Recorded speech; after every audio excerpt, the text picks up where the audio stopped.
오늘 본문은 공동체 내에서 성도들 간에 어떻게 조화와 균형을 맞추며 지내야 하는지를 바울이 말해주고 있습니다. 오늘 본문에서는 상대적으로 두 부류가 등장하고 있습니다. 하나의 부류는 믿음이 연약한 자들이 등장하고 다른 하나는 상대적으로 믿음이 강한 자들이 등장합니다. 그런데 이 권면은 믿음이 연약한 자 그리고 상대적으로 또 믿음이 강한 자들에게 두 부류에게 다 하고 있는 권면인 것입니다. 믿음이 연약하다라는 것은 무엇을 의미하고 있습니까? 믿음이 연약하다는 것은 병들어 있어서 약해진 상태를 의미하는 것입니다. 이것은 구원의 근본 원리로서의 믿음의 연약함을 의미한다기보다는 어떤 특정한 일을 행하는 데 있어서 확신을 가지는 데 약하다라는 의미입니다. 일반적으로 믿음이 약하다는 것은 예수 그리스도를 영접했지만 아직 그리스도인으로서 어떻게 살아가야 하는지를 모르거나 또 그것을 안다고 하더라도 실천으로 옮기지 못하는 사람들을 믿음이 연약하다라고 가리키고 있습니다. 그런데 오늘 본문에서는 그것과는 약간 반대로 무엇을 먹어야 하고 또 어떤 날을 예배일로 지켜야 되는지에 관한 율법적인 그 사항들을 엄격하게 지켜야 한다고 생각하는 자들을 향하여서 믿음이 연약한 자다라고 가리키고 있습니다. 그러므로 예수 그리스도께서 십자가에서 죽으심으로 율법의 요구를 다 이루신 것을 인정하고 받아들여 예수님께서 주신 이 자유를 받아 누리려고 하는 것보다 예수님께서 주신 자유를 누리지 못하고 율법적인 사항들을 맹목적으로 지키려고만 하는 자들에 대해서 믿음이 연약하다라고 가리키고 있는 것입니다. 이런 사람들의 대부분의 특징은 자신은 잘하고 있다라고 생각하는 것입니다. 그런데 이런 자들은 그들의 믿음이 예수 그리스도 안에서 누려야 할 자유를 알아차릴 수 있을 만큼 충분히 강하지 못하다라는 것입니다. 바울은 이런 믿음이 연약한 자들을 성도들에 권면하는 데 있어서 이런 믿음이 연약한 자들을 받아들이라라고 권면하고 있습니다. 1절에 보시면 믿음이 연약한 자들을 너희가 받되라고 말씀하는데 여기서 받다라는 말은 데리고 가다라는 의미입니다. 또 친절하게 대하다라는 말입니다. 믿음이 상대적으로 건강한 자들은 믿음이 약한 자들을 받아들여야 한다라는 것입니다. 공동체 안에서 서로가 솔직하고 거리낌 없이 교제하며 주님을 믿는 성도요 형제들로서 따뜻하게 감싸주고 받아들여라라는 것입니다. 또한 여기서 받다라는 의미는 공동체 전체 안에서 공식적으로 인정해 주는 것뿐만 아니라 일상의 교제에서도 아무런 꺼리낌 없이 형제로 지내는 것을 용납해 준다라는 뜻입니다. 특히 오늘 본문에서는 음식을 먹는 문제에 관해서 견해가 갈리면서 자유를 누리는 사람과 그렇지 못한 사람들로 나뉘게 되는데 바울은 고린도전서 8장 13절에서 자신의 의견을 고린도 교회 성도들에게도 한번 말한 바가 있습니다. 고린도전서 8장 13절에 이렇게 바울이 말하고 있습니다. 그러므로 만일 음식이 내 형제를 실족하게 한다면 나는 영원히 고기를 먹지 아니하여 내 형제를 실족하지 않게 하리라 라고 말한 바가 있습니다. 바울은 그리스도 안에서 자신이 자유롭지만 음식을 먹는 것에 대한 자신의 견해와 행동이 형제를 실족하게 한다면 그것을 형제들 앞에서 하지 않겠다라고 하면서 형제들을 용납하고 받아들이며 함께 걸어가기로 다짐한 모습을 보게 되는 것입니다. 마찬가지로 오늘 본문에서도 믿음이 연약한 자를 너희가 받되 믿음이 연약한 자의 의견을 비판하지 말라라고 말합니다.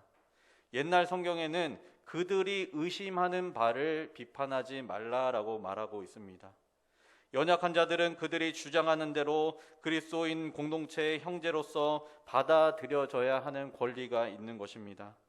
그리스도 안에서 한 형제된 상대적으로 믿음이 강한 자들이 할 일은 상대적으로 연약한 형제로 하여금 자신의 연약함으로 인하여서 이 공동체 안에서 열등감이나 결함 또 나는 그들과 색다르다는 느낌을 받지 않도록 대해야 한다라는 것입니다.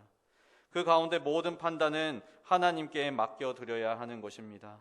비판의 권한은 우리가 해야 할 몫이 아닌 것입니다. 그래서 바울은 3절과 4절에 이렇게 말하고 있습니다. 먹는 자는 먹지 않는 자를 업신여기지 말고 먹지 않는 자는 먹는 자를 비판하지 말라. 이는 하나님이 그를 받으셨음이라. 남의 하인을 비판하는 너는 누구냐? 그가 서 있는 것이나 넘어지는 것이 자기 주인에게 있음에 그가 세움을 받으리니 이는 그를 세우시는 권능이 주께 있음이라 라고 말씀하고 있습니다. 특별히 오늘 본문에서 채소만 먹는 믿음이 연약한 사람들은 그들의 사정이 있다라는 것입니다. 유대교적인 전통, 레위기 11장에 따라 율법에 명시된 음식만 먹는 자들이 있었고, 또 생명 있는 것을 꺼린다는 그 당시의 통상적인 신념에 사로잡힌 자들도 있었습니다. 또한 자신이 금욕 생활을 하고자는 열심에서 음식을 과도하게 절제하는 자들도 있었습니다. 믿음이 연약한 자들이 이럴 수밖에 없는 이유를 믿음이 상대적으로 강한 자들은 이해하고 용납해 주라라는 것입니다. 먹는 문제에 대해서 믿음이 강하다는 것은 모든 것을 먹을 수 있는 자유를 가지고 있다는 확신 속에 있는 자들입니다.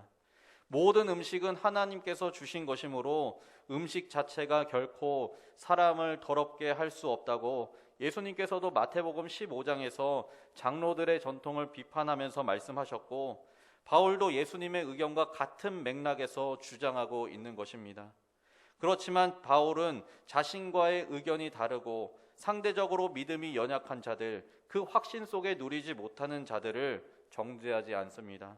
왜냐하면 하나님께서 그들도 받아주신 자다라는 것입니다. 그들을 용납하지 않고 멸시하고 비판한다면 아무 조건 없이 그들을 용납하신 하나님을 배척하게 되는 것이기 때문입니다. 4절에서는 3절의 말씀을 예시로 드는 말씀입니다. 남의 하인을 비판하는 너는 누구냐라고 꾸짖고 있습니다. 남의 하인이라는 말은 믿음이 상대적으로 연약한 자 또는 나와는 다른 자들을 의미합니다. 이미 자기 자신과 다른 사람은 내가 주인이 되어서 이래라 저래라 할 수 없다라는 것입니다. 남의 하인에 해당하는 자들은 그 주인이 바로 예수 그리스도다라는 것을 4절에서 바로 알 수 있습니다. 예수 그리스도의 하인은 그를 세우시는 권능이 예수 그리스도 주님에게 있다는 것입니다. 그렇기 때문에 주인인 예수 그리스도를 거슬러 타인을 비판하는 것은 예수 그리스도의 권한을 넘어서는 죄를 범하는 것임을 오늘 본문에서 알 수 있습니다. 또한 음식을 먹는 것에 대해서 연약함을 보이는 자들도 있지만 절기와 또 날짜에 대해서도 연약함을 보이는 자들도 있습니다.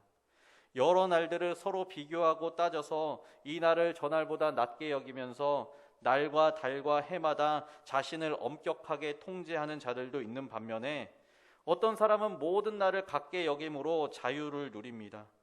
바울은 어떤 맥락에 서 있습니까? 후자에 더 가까운 쪽에 서 있습니다. 모든 날을 다 똑같은 날로 같게 여긴다는 것은 구체적으로 어떤 뜻을 가지고 있냐면 모든 날은 예수 그리스도께서 십자가에서 구원하심으로 승리하신 승리의 날이고 주님의 날이다라는 것입니다. 그렇기 때문에 예수 그리스도께서 구원을 베푸시고 부활하셔서 승리함으로 새 창조를 이루신 날은 어느 특정한 날이 아니라 모든 날이 주님께 속해 있는 날이다라는 것입니다. 그렇기 때문에 모든 날은 주님 안에서 같은 날입니다. 그런데 바울은 여기서도 어떤 입장을 취하고 있습니까? 5절 마지막 부분에 보시면 각각 자기 마음으로 확정하라라는 것입니다. 다른 사람이나 또 종교적인 규례로부터 영향을 받지 말고 주체적인 신앙으로 판단하고 결정하라라고 바울은 권면하고 있습니다. 이것은 자신의 생각으로 판단하는 것이 아니라 각 성도들마다 신앙의 분량에 따라 하나님 앞에서 깊이 생각하며 말씀을 상고하여서 확신 있는 결정을 내리라라는 것입니다. 신앙은 먼저 자기 자신과 하나님 사이에서 결단할 것을 중요하게 여기는 것이 우선되어야지, 다른 사람의 결단과 또 다른 사람을 눈치를 보면서 이런 것들을 우선시 되거나 중요하게 여겨서는 안 되는 것을 오늘 본문에서 바울이 말하고 있는 것입니다. 그래서 바울은 5절의 상황을 정리하고 있습니다. 그 정리하고 있는 9절이 6절의 말씀입니다. 6절 말씀해 보시면, 나를 중히 여기는 자도 주를 위하여 중히 여기고 먹는 자도 주를 위하여 먹으니 이는 하나님께 감사하며 먹지 않는 자도 주를 위하여 먹지 아니하며 하나님께 감사하느니라 라고 말씀하고 있습니다. 이 말의 뜻은 남을 비판하거나 깎아내릴 권한이 없다는 것입니다.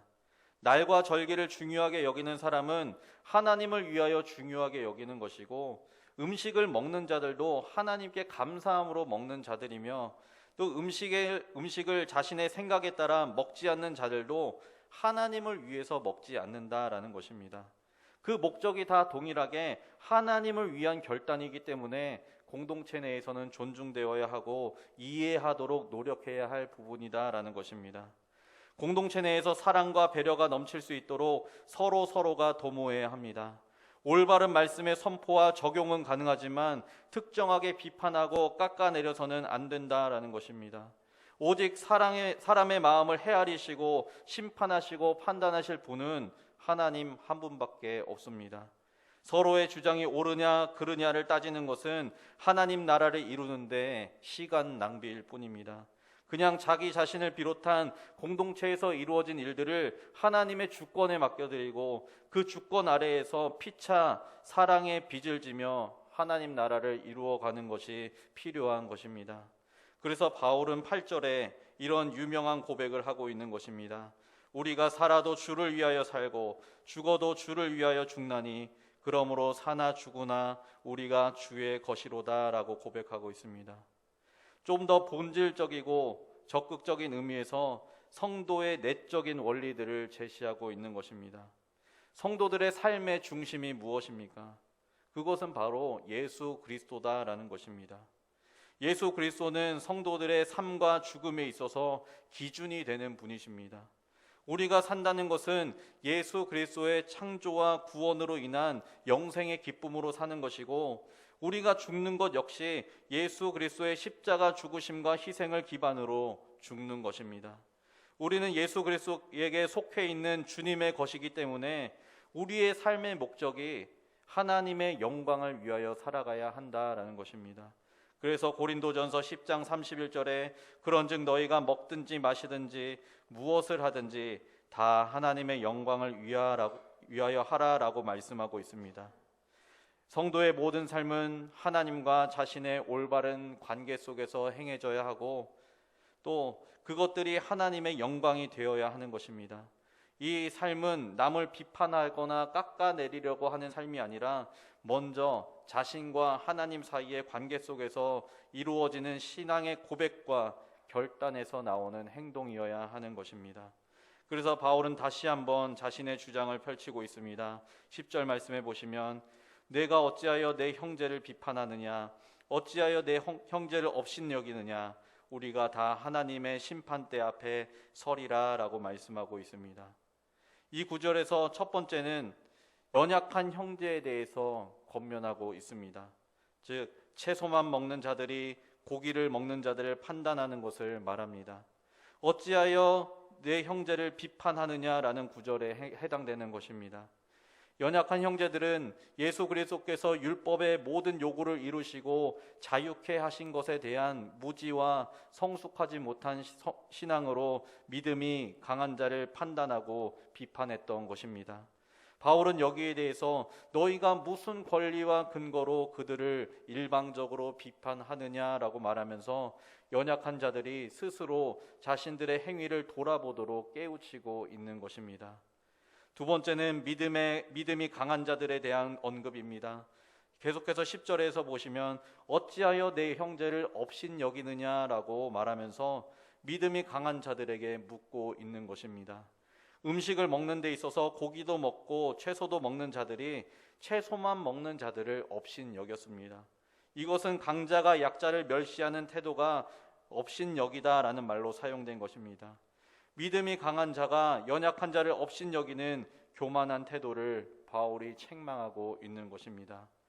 양자 간의 이런 태도는 결코 어느 쪽도 정당화될 수 없습니다.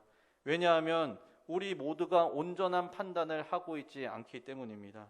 바울이 자신을 포함하여서 믿음이 강한 자나 연약한 자 모두가 서로 간에 판단하지 말 것을 경고하고 있는 것입니다.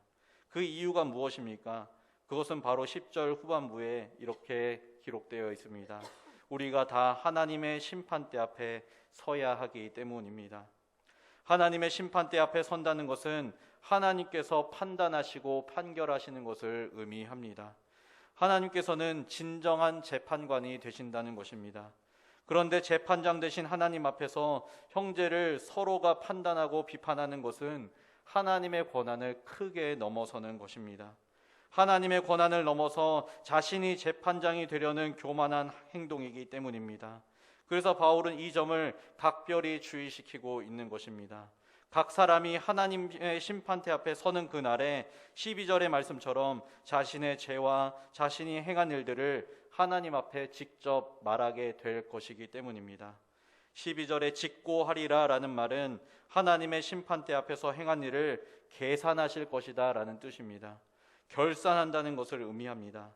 마음을 살피시는 하나님 앞에 서게 되면 우리의 모든 일들이 하나님 앞에 다 드러나게 될 것입니다. 그렇기 때문에 우리가 하나님의 심판대 앞에 설 사람들임을 기억하고 우리의 행실과 말에 주의를 하고 서로가 사랑의 빚을 지며 사랑으로 공동체를 세워나가는 것이 바로 성도들이 해야 할 덕목입니다. 말씀을 맺겠습니다.